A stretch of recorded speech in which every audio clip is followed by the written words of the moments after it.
সংস্কার নিয়ে জাতীয় ঐকমত্য কমিশনের সঙ্গে আজ মতবিনিময় করবে বাংলাদেশ জামাতে ইসলামী। জাতীয় সংসদ ভবনের এলডি হলে ঐকমত্য কমিশনের সঙ্গে এই মতবিনিময় অল্প কিছুক্ষণের মধ্যে শুরু হওয়ার কথা রয়েছে।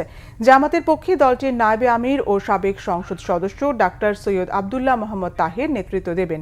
এর আগে গত 20 মার্চ সংখ্যানুপাতিক হারে নির্বাচন ও 2 কক্ষ বিশিষ্ট সংসদের দাবি জানিয়ে জাতীয় ঐকমত্য কমিশনের কাছে লিখিত প্রস্তাব দেয় দলটি। এছাড়া সংবিধান, জনপ্রশাসন, বিচার বিভাগ ও নির্বাচন কমিশন সহ বেশ কিছু বিষয়েও মতামত দেয় জামাত ইসলামী।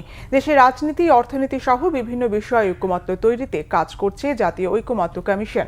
প্রধান উপদেষ্টা ডক্টর মোহাম্মদ ইউনূসের নেতৃত্বাধীন এই কমিটির সহ সভাপতি হিসেবে দায়িত্ব পালন করছেন সংবিধান সংস্কার বিষয়ক জাতীয় কমিটির আহ্বায়ক ডক্টর আলী রিয়াজ।